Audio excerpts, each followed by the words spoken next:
Thank you for Professor Kuni,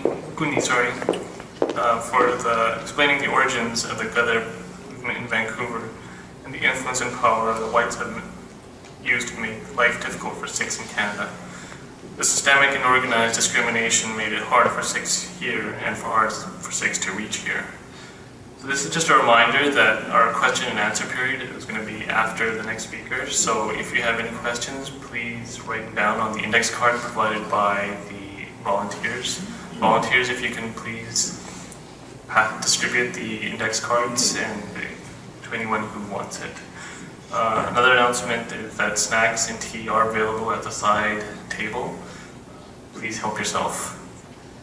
Our next speaker is Dr. Baljeet Singh Sahi. He's a practicing veterinarian in California and president of Sikhs for Preservation of Sikhism and Sikh Heritage, a watchdog organization for Sikh and Punjabi studies and Sikh political religious affairs in diaspora. He is also the spokesperson for the Coalition of Gurdwaras in California and a correspondent with the World Sikh News. He has been actively involved in Sikh affairs and for the past 20 years with special interest in socio-political impact of Sikh religious studies in Western nations and the societal understanding of Sikh religion and politics in diaspora. He has lectured on various subjects related to Sikh studies, socio-political affairs, and Sikhism at Yuba City, California, Chaffey College of Rancho Cucamonga, Chandler School in Pasadena, University of California, Riverside, and Stockton, California. His current focus is post-Guru history of Sikhs, particularly their armed resistance and suppression in pre- and post-independent India, and is keenly working on a book. His topic today is Gadarites' dreams in Babbar Gadar Lehar and the reality of independence. Waheguru Ji Ka Khalsa, Waheguru Ji Ki Fateh. I'm honored to be here and thank you, the organizing committee, and especially to Dr. Maan for bringing me out here. Last time when I gave this particular topic, when I spoke at Stockton, there was a sort of a consensus and a feeling that we are celebrating a movement that occurred about 100 years ago. And then came to mind, what have we achieved as Sikhs in 100 years? Everybody is remembering what happened 100 years ago. So we take up some portion of the study and divide it into three, what this was all about and what it got into. So there's a critical analysis. And then ultimately, after 100 years, where we Sikhs stand. So please bear with me. I don't intend to offend anyone. This is a dialogue. This is a research. This is something that Dr. Maan and the organizing committee have started, which is a great opportunity for people like us. I belong to a very large military family, a family that has produced general, and my own father and my brother, they have served in the Indian military. So it's pretty close to my heart that there were ex-servicemen who participated in these movements and where they stand, what their intention was. So I hope that everybody gains something today. The role of Gadarites in Babbar Kali and India's freedom struggle is a very large chapter, and to concise it in 30 minutes is just not possible. However, I'll try my best.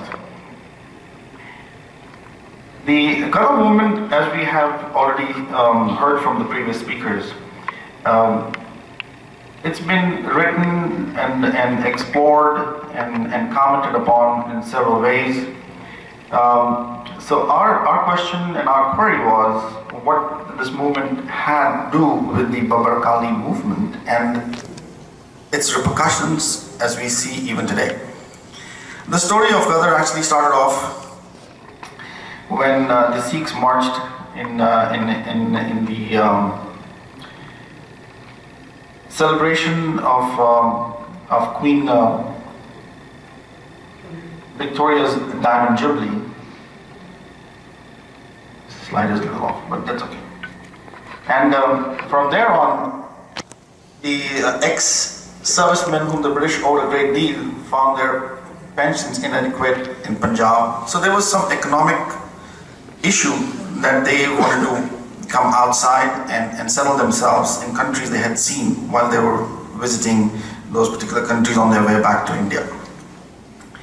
The Gadar has been translated into as mutiny, rebellion, revolt, and obviously we just heard its formation, so I'm going to skip some of these slides. You will also find the speakers after me, they will pretty much touch on this topic. This was something we had selected as what was the period and what they had achieved. Like, for example, Gadar Weekly, the notable date, First World War, and then obviously the Gadarites, they were just immigrants, mostly Sikhs. And Gadar movement was, as you had heard before, just the speaker before me, that Michael Dyer, he was of the opinion that it was by far the most serious attempt to subvert British rule in India. These have already been written up. Babbas were ex-servicemen, ex-Gadarites who had links with Gadar movement, and under the leadership of Jathedar Kishan Singh Garg and Karam Singh Daulatpur took up the course of armed resistance. So my focus is really the armed resistance, and which evolved into a Babbar Akali movement. The Babbar Akalis, they were the immortal loins who rallied a large part of the enraged Sikh community against the British, partly because the British colluded with the Mahants at that time. And these Babbar Akalis, they involved themselves with a movement which during the First World War had tried to raise Punjab against British Raj. So they involved themselves in something they believed in. And ultimately what happened was that this particular slide we brought in because I was exposed to Gadar when I was in the United States, and it just by chance happened to be that that a book has been written on Indian National Army, and the author's wife is my client. She has a dog, and she said, you know what, you got to read this book. And I said, fine, you know. So she gave me this book, and that's the first time I actually got exposed to Gadar. So this is Prem Kumar Sehgal, a captain in the Infantry Battalion of Indian Army in 1941, who surrendered to the Japanese in Singapore and later joined the Indian National Army to serve as military secretary of Subhash Chandra Bose. He was interviewed by Peter Ward Fay. He's no longer alive, but as I said, his wife is my client still. The Forgotten Army, India's Armed Struggle for Independence is the book that he wrote. And he has interviewed this gentleman, and according to Peter, Babbars fascinated Prem. When he was a kid in the 1920s, they were known for hiding gold sovereigns in their throats to use for bringing their way out of prison. Their bravery was well known and were said to fight single-handed and defeat whole companies of the police and soldiers. They had the ability, if captured, to break free of their trials, strike the judges and escape in the presence of the guards. This has been noted in his book, and Captain Prem Kumar Sehgal himself says that I used to beg my father's clerks to take me to the court to see these supermen. So it was very interesting that he brings up these particular supermen, and when I was reading this book, it was interesting. And then I went back into, and then when Dr. Mann said that, you know, we have this 100-year celebration, all these things came back. Babbar Akali movement, the movement was directed towards attaining India's independence. There's no doubt about that. There are several books written on that too. Punjab was being snatched by the Sikhs against the British Empire. Kuka Sikhs were suppressed at that time. Sardar Baljeet Singh was deported. Kamagata Moro tragedy. All these events, British collusion interfered with Sikh religious affairs. So this is Punjab, and as you can see, the expanse of it compared to what we have today. So we'll deal with it later. So Babbar Akali movement, the tragedies at that time, what was happening with Sikhs, 130 innocent peace-loving Sikhs were killed. In some places it is estimated between 82 and 156. And I was asked this question, is it 82 or 156? I'll give you an example. Lately there was a terror attack in India. Okay? In these modern times, when we have all the facilities available to us, nobody can correctly say how many people actually died in the terror attacks in Mumbai. In some places I have read 183, in some places 186, and in some places 160. In these times, years and years and years ago, how the prediction, what was the research done for it, how they came up to this 130 is well documented actually. So Dr. Gursharan Singh Aulik has done a lot of research on it, and we have accurate data. Guru Ka Bagh Morcha, August 8, 1922. Non-violent Sikhs were lathi charged and beaten mercilessly. The campaign by relentless Sikhs resulted in 5,605 Sikhs going to jail. Babbar Akali movement's aims and objectives. Their primary aim was liberation of Gurudwaras from Mahants, formed Chakradhari Jathas. This is how they organized themselves. When peaceful methods failed, for liberating Gurudwaras in the country, they abandoned passive resistance completely. And they toured Doaba villages, held divans, delivered fiery speeches. The chastised toadies formed the Babbar Jathas and then eliminated some of these sycophants. This is the area where the Babbar movement in Doaba actually took place. As you can see, Satluj and Beas, and this was the area where they were mostly concentrated. The Babbar movement in central western Punjab, these are some maps depicting where they actually were and so forth. In the Satluj area. And the toadies and their methodical elimination. Okay. By date, we have this recorded, February 10 onwards and so forth. And these were the people, they were eliminated. In an overall 147, as per the official record, that 147 of them were killed during that period.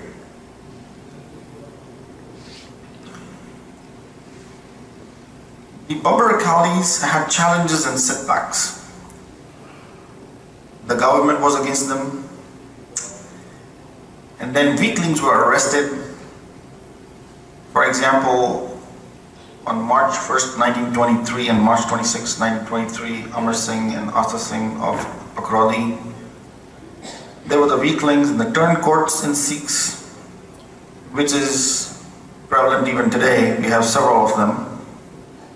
And I think my generation after me will write about the ones who are currently present. These challenges, as we continue on, these were bloody encounters that took place at the railway station, at Babli, and at Mandair and so forth, where these particular Babbars were eliminated. Challenges and setbacks continued, and obviously they were committed to the sessions. 6 Babbars were hanged on February 27th and 6 Babbars on February 27, 1927, so a year later. Babbar activities continued in 1930s and 1940s. They assassinated many traitors and toadies, which included Bela Singh and Zian, Karam Singh of Manana, and Anup Singh of Manko. Murdered SGM Pedi. Then the Yug Paltu is the next movement after that. The Babbar Akali movement failed to achieve its laudable objectives, there's no doubt about it. Faulty execution, so we will go to now critical analysis of this. What is happening with Sikhs? We truly have an identity crisis among ourselves. There's no kidding about it. have an identity crisis and I'm going to prove it. From this particular moment, when you study why these movements, they were not able to achieve their objective. Faulty execution without a master plan. Okay. It remained regional only in Doaba area, unable to gain sympathy of people of Punjab at large. Non-Sikh populations of Punjab altogether stayed aloof. Main Sikh organizations like Shiromani Gurdwara Prabandhak Committee, Shiromani Akali Dal and Central Sikh League did not extend their support openly. Army was unable to act as an effective body and fewer than 54 soldiers promoted its objective. The Babbar Akali movement was by people who were dedicated and devoted group of men and were unable to get support of their compatriots. They lived on the emotional plane and executed their plans likewise. So they were very emotionally attached, like the Gadarites. The Gadarites were emotional, they were dedicated, and they had the power to do what they did because of their faith in Guru Granth Sahib, their religion. They had limited resources such as the arms compared to unlimited resources and arms of mighty British Empire. So continuing the critical analysis of the movement, was it a failure or an everlasting inspiration? Babbar Akali's spirit of handful of Sikhs that brought out character and strength which inspired and sustained the movement is a very important factor. They kindled a spark and revived the will to liberate India. So you see how the transformation of the Gadarites into the Babbar Akalis, because their goal was also liberation of India. For many of them, participating in the Gurdwara movement was literally going against the British to liberate India. Babbar's ideology and their selflessness made the movement a legend of its own. It inspired the revolutionaries of 30s and 40s. They rightly considered political order should be fought against effectively only by revolutionary means.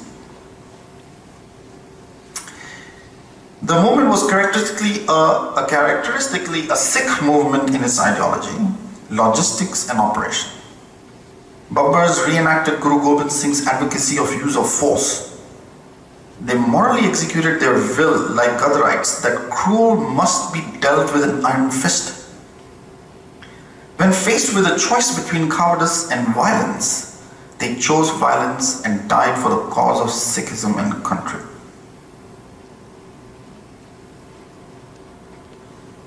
Success is not a sole criterion for the appraisal of a movement, any movement, whether it was successful or not. It's not a sole criterion. Victory is not always the issue, and essentially is not to have won.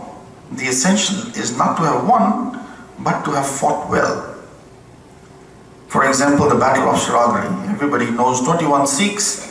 The later on official, unofficial head count, I'm sure the Britishers won't agree to it, but it was about 400 people, 21 Sikhs, 400 people dead. So, the movement drew inspiration from the past and also inspired the future events. It became an inspirational model for the post-independent movements, Naxalite upsurge in Punjab in 60s, neo-revival of Sikhs in 70s, 80s, and struggles spearheaded by Damdami Taksal and Babbar Khalsa that has assumed same political religious complexion.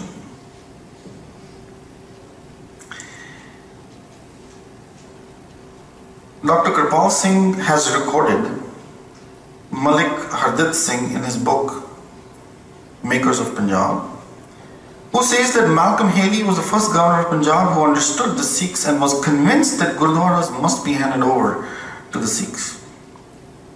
Repression eventually succeeded in producing the Babbar Akali movement, and the Babbar Akali movement finally convinced the government. So all these movements and their effect, and in the end the Sikhs succeeded in the cause. These are some of the revolutionary Sikh organizations. Obviously the blue ones are pre-independence and the red ones are post-independence. And I'm sure a lot of us will have controversy about the last one, the Khalistan movement. Some say it's over. I say, well, I'll refrain from it. Why do they arise for Sikhs? The urge for emancipation is natural. It's inherent in Sikh ideology. Ruthless suppression of subjects and their aspiration by rulers and government in power. For Sikhs, repression cannot decimate longing for freedom. For Sikh revolutionary, human existence is meaningless, which clearly infers their ideology that nothing is achieved without sacrifice. Idealistic Sikhs have an amazing capacity to bear untold suffering, and those capable of sacrifices rise to limitless heights. Sikh movements, even if brief, gave lesson for posterity and a bargaining power to the organizations. Punjabi च कहंदे ने कि सिख लड़दे मर जांदे ने ते credit कोई होर ले आंदा. And it is continuing even today. We fight for the suppressed, somebody else gets the credit. Whenever there's a split in the organization, this is the study that we did to understand why these movements of Sikhs fail. What happens? Whenever there's a split in organization, antagonists take advantage and create catastrophic situation where the protagonists and proponents fail to fully realize their objectives.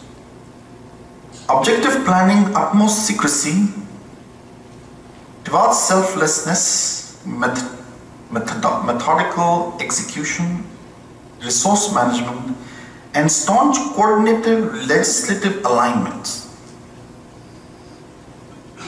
During the Gadar movement, there was a fiasco, and I'm sure some speakers will touch this point about Germans and the trials and so forth.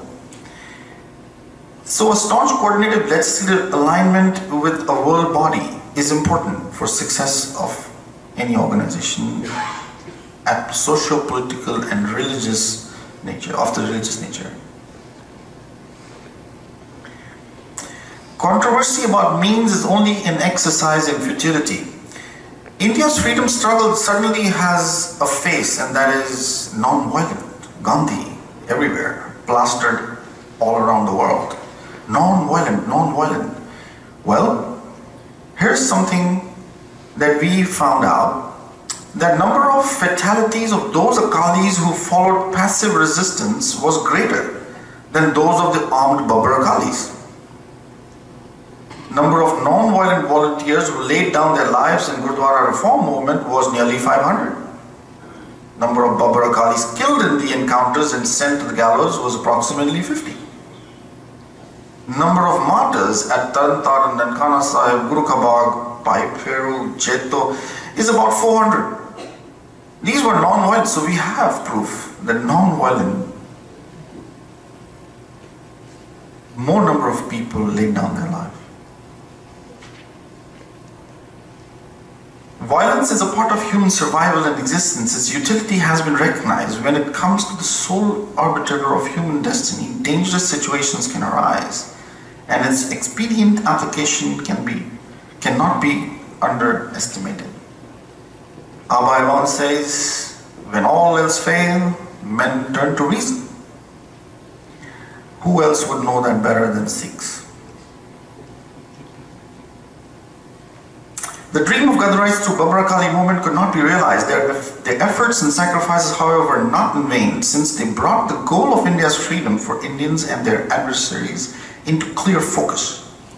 Their sovereign armed resistance, selfless sacrifice, and rebellious attitude laid foundation to the independence of India, a dream without which it could not have been a reality. Am I doing okay on time? A century later, so this was the last part of the study when I mentioned about identity crisis. A century later, where are Sikhs today? It's essentially the same thing. The cycle continues on and on and on. It's back to the same thing. Kamagar to Maru, Canadian government, British involvement, Sikhs sent back. Then starts the Gadarite influence, Babbar Akali movement. You have all these revolutionaries. And then you have now in the present time as you can see, we are committed to doing whatever we can within the limits of Constitution. Because I'm on Canadian soil, so I thought maybe I should put this slide. Because when I'm on an American soil, I have quite many of them. So here we have a gentleman who goes to India and says, you know, we're going to squash all this, keeping in mind the Constitution of Canada. So if we as Sikhs think that we are going to get our ways, it's my opinion, I don't think so. Now comes the question of the rhetoric. Same thing again and again. Leaders of nations. Here he goes around saying unity of India. These are diplomats, okay? They have to make statements that please the voter bank and keeps them in power at the world stage. But within their statements, you can definitely gain knowledge. We work very closely with our partners in the government of India. These are same words, similar words, I must say, not same, but similar words, 100 years ago. When it comes to identity crisis, I've put a question mark, a Sikh. This gentleman is a Sikh, Canadian, boisterous, venomous in his speeches against Sikhs. On Khalistan, he's quoted saying it's more entrenched, it's more sophisticated, and sometimes it's double-faced. But I never could find anywhere somebody questioning him one thing. What does double-faced mean, according to him?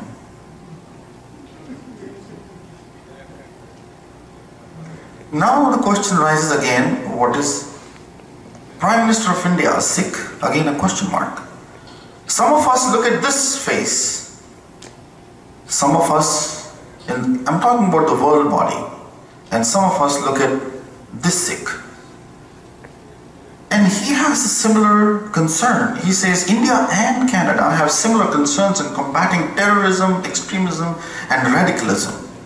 I really want to find out, maybe I'm naive or illiterate, was there any terrorist attack in Canada? Was there any terrorism in Canada? I don't know. Some of you can answer that question for me. So, Prime Minister of India is concerned about Canadian terrorism.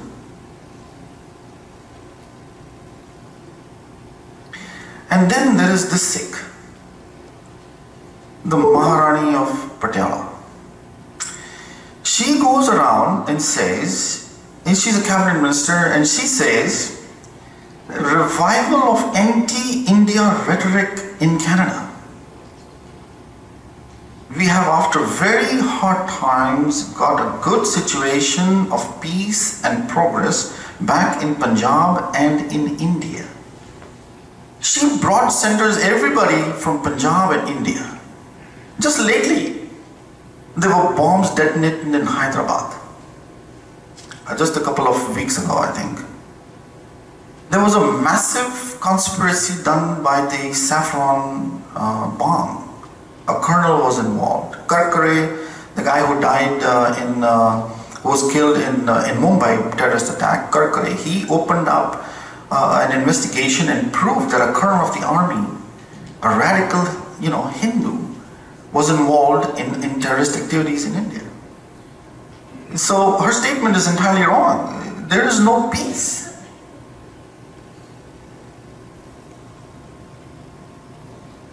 Finally, I would like it not in my own words, but in the words of Arundhati Roy, that she sums it up in 1.5 minutes, and I hope I can play it.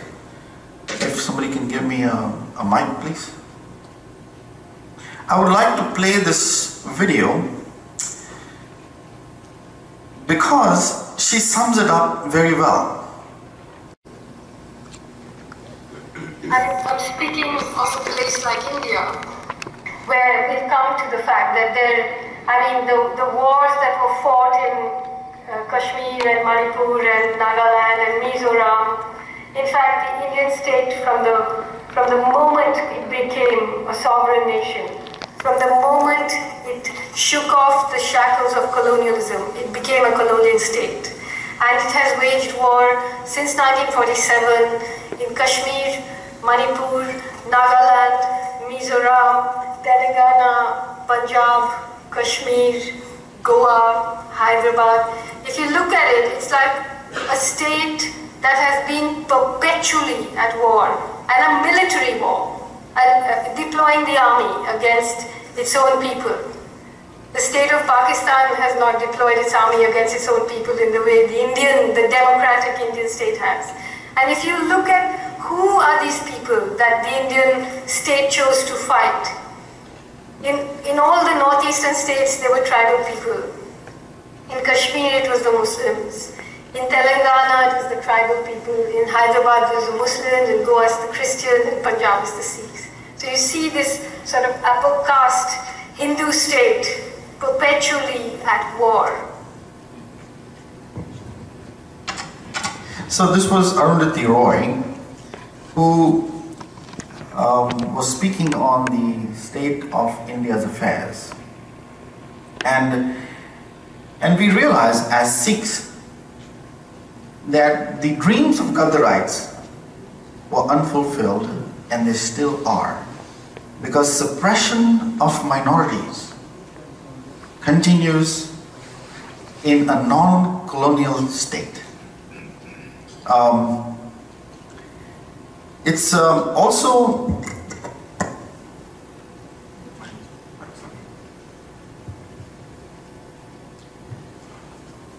the Sikhs are perhaps the only minority community in the world to have sustained maximum number of casualties during the world and Indian wars, and while fighting the rights of others and those of their own. This particular quote is actually, they say, quoted most number of times, and there is a sort of a disagreement on Google whether it was anonymous or Edmund Burke, but this has been used. So I changed that. From the Sikh perspective, how do I look at that quote? The only thing necessary for the triumph of evil, it says actually in the quote, is for good men to do nothing. So we adapted it from there, and we said the only thing necessary for triumph of tyranny for Khalsa to do nothing. Thank you very much.